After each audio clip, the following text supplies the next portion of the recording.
The British Medical Journal reports the findings of a major randomised controlled trial and cost assessment of the Alexander technique. What sorts of problems did the patients who took part have to start with? The back problem started when I was about 18 years old from an injury doing fireman's carry in Royal Marines exercises, violin playing especially, and standing on parade, but violin playing I was sat using bad habits, and I had to create a way of undoing those problems when my back pain was getting really bad by then. I had to stop working. I couldn't work. I didn't work for a year because I was in so much pain, and it progressed to the point where walking was difficult, sitting was difficult, so you can imagine primary school teaching was impossible because it involves standing, it involves twisting, it involves being very active, bending with small children. I couldn't do my job. Occasionally I was sort of on my back for a week at a time, and then the hospital took over and I had traction, and they were threatening me with a corset, and so that didn't sound good to me, and also male vanity was involved. I saw a photograph of myself with shoulders really arched, sort of Neanderthal man. The Alexander technique is about learning how to become more aware of your body in everyday life and learning to understand the ways in which we often tighten our bodies up, which takes us out of balance.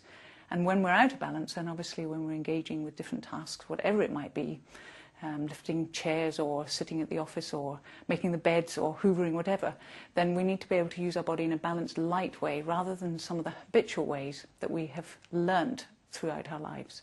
What we do when someone comes to us with back pain, we're looking at the way they use their whole body. We're not looking specifically at the area of them that hurts. We're not looking just at their back. We don't diagnose a specific problem, but we look at how they move. Through my hands, I can feel what muscle pulls are operating in their body whilst they're moving. And that can include things that seem static, like just sitting in a chair. How are they supporting themselves while they're sitting in a chair?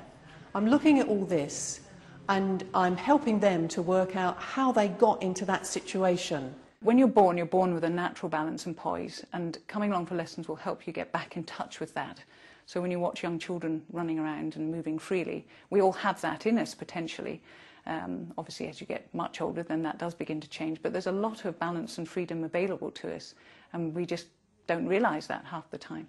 I got involved in the research through knowing Paul Little. I knew Paul because his wife Alison had had severe back pain, and both Alison and her mother had Alexander lessons.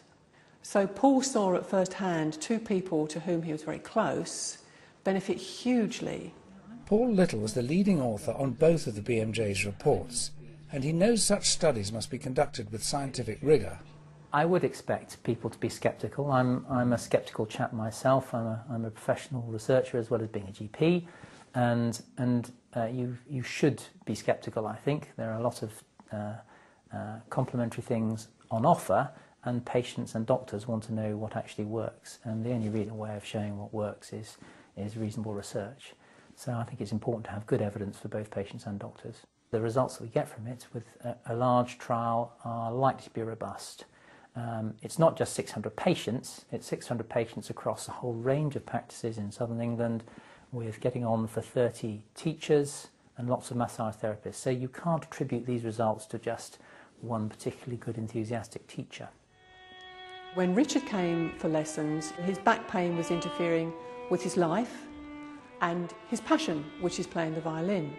So when Richard comes for lessons, what we're going to be looking at are how he uses his body, not just when he's playing the violin, but in everyday simple activities. If you use your body poorly, if you use it with effort, tension and stiffness, then the way your body functions is going to be interfered with.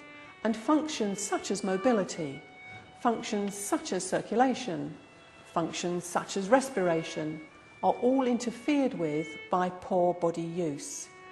The first few Alexander technique lessons with added exercise seemed to make a real difference to most subjects. After the first lesson, I felt completely different, just a great sense of lightness and feel taller, and everything just feels easier. For me, that was the brilliant thing about the technique, that as you keep having lessons, what you learn means that you can really maintain that sense of balance and lightness when you're on your own. What really made sense to me about the technique was the idea that it was something that I was doing myself, and that I could get an awareness of what it was I was doing and stop doing it, basically. Debbie Sharp was another key author of the BMJ papers. The way that we used the Alexander technique in the study was very much to give people the opportunity to learn for themselves some ideas how they might look after their back, not just when they're having the lessons, but later on. I think that's why we found an effect at 12 months. People weren't having lessons at 12 months, but if their back problem had persisted, they could use the Alexander technique, or if their back problem had recurred, they could recall the skills and get on and start to do some practicing again. It was amazing. I hadn't read anything, and the particular teacher didn't tell me a great deal, but what she did was to get me in and out of the chair, and that was quite extraordinary. I was moving in a way that felt very strange to me, but with great ease. Did you notice that tendency to want to just give? Certainly, months later, I noticed the shoulders were further back. And I noticed that, I wasn't sort of stooping quite so much. When Emily came for lessons, what we were working with was helping her to find a way of releasing some of that pain. So she got out of the cycle of pain creating more tension and the tension creating more pain. This is a vicious cycle that is very easy to get into. If you are in pain, you do tense up. And that tensing in itself tends to create a situation where more pain comes in. With the Alexander technique, it's much more gentle, it's much more changing the way you think, and that then affects the way you use your body. I was distorting myself almost. I mean, you see people walking around with very strange, people pulled down back posture, and you think, well, how did somebody get to that? And this technique actually shows us how we do get to that point, and that actually you don't have to get to that point. At the end of a year, people who'd had no intervention had about 21 days of reported pain in the last month. And if you had 6 lessons of Alexander technique, you'd improve that by about 10 days. And if you had 24 lessons of Alexander technique, you'd improve that by about 18 days. So you've gone down from 21 days to about 3 days of reported pain. So really quite a marked improvement. Although it's just one trial, this is a big trial with lots of teachers in lots of practices, so I think it's very unlikely that actually these results wouldn't be replicated. So I think actually this is an example of one large trial where the NHS might consider using it. And certainly it's something that GPs can advise to their patients as something that is likely to be helpful. In the Alexander community, we're absolutely delighted that this trial has been done, because obviously for those of us who practice it and work with other people, we've seen the benefits for years and years and years, and yet it's been one of those things that's been quite hard to kind of get across, particularly to the medical profession, that it is something that can help a lot of people and doesn't involve drugs. So it's been really exciting to see the trial in progress and then to see the results that came out. The slight catch is that it's not a technique that's a magic bullet. It's something that you have to learn. And so you have to be prepared to put in time to learn it. It's one thing to show that something works in a private setting where people are likely to be highly motivated, they're paying for it. And it's another thing to show that it might work in a setting where it's been provided for you. So I think that's one of the great values of this trial. If I hadn't been recommended it by somebody, a respected person in the medical profession, I would never have come to it. It really does work, and it's not about taking tablets or having an operation or continuously paying somebody to make you better. You can make yourself better.